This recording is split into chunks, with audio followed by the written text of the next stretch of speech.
related to a project. My company, JD Power Solutions, was established with an aim of providing total solution for rising marine demands. As objective of my projects are as well client glamorous cruise requirements on board ship.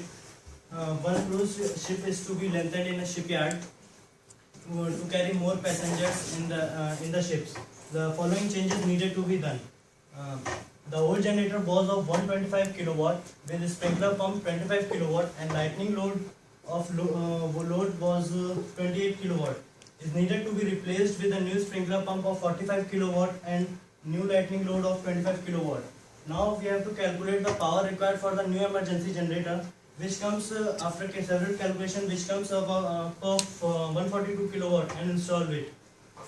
We have to modify the switchboard and upgrade the switchboard equipments.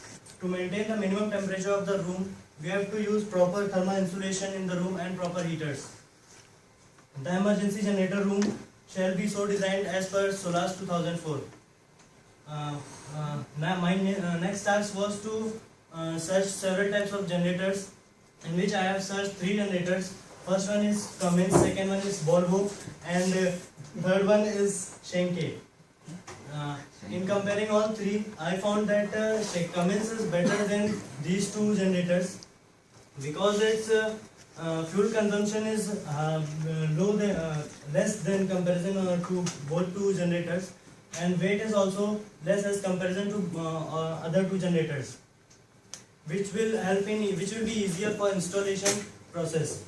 As we can see that cost is bit high than Volvo, but seeing the fuel consumption and weight, I have chosen this Cummins generator, which is suitable for my client. Next task was the upgradation of fuel tank in emergency generator room. As you can see, according to SOLAS regulation, it should run 36 hours. So after carrying out necessary calculations, I found that my increase in length is 0.1998 meter, and in the diagram you can see that dimension is height is 1.65, breadth is 1 meter, and increase in length is 1.21 meter. Further, I have used steel for upgradation of fuel tank. Now I have to now I have to make proper layout of room of emergency generator room.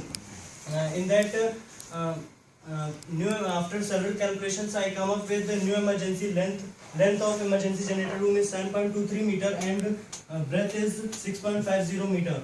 I have to place the generator and battery and switchboard, fuel tank, everything as such a difference of 1 meter from wall. So next important task was to insulate the emergency generator room. As it is very important to as instructed by my client that their ship will be cruising in Arctic and Antarctic regions. So I have selected rock wool insulation material for insulating the room. As you can see the specifications of the rock wool here. I have chosen rock wool because it is a bad conductor of heat, it is fire resistant, and it can be easily cladded on the walls and overall. Next and most important was the proper ventilation of the room.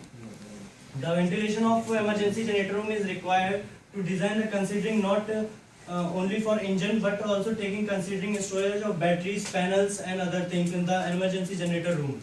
For as we know that electrode inside the batteries can evaporate or gassing may occur due to ambient temperature in the emergency generator room.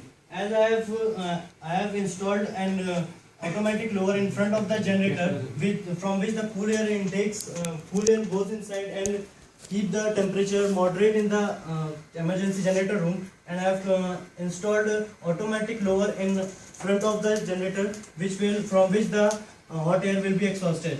For keeping the engine at proper moderate temperature, I have used radiator and exhaust fan for the generators, and for the fumes coming out from the generator will be exhausted from muffler. Now next was to select proper cable and switchboard for upgradation. There are two types. As we know that there are two types of cables, copper and aluminium. Copper is best.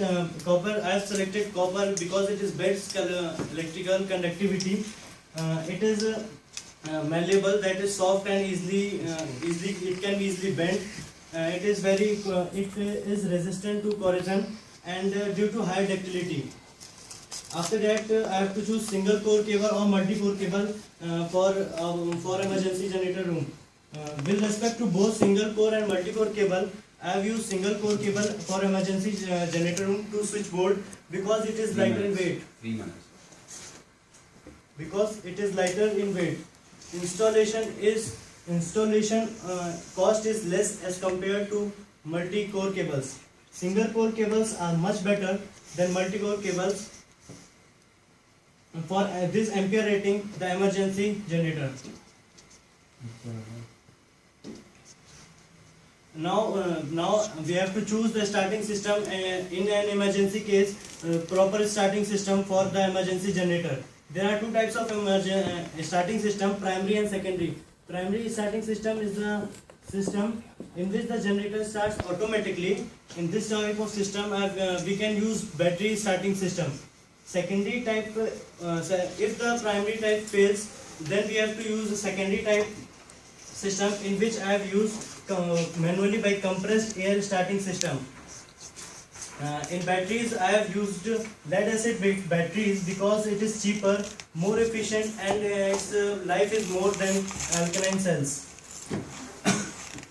Emergency generator. This is a secondary method which I have used for starting emergency generator system.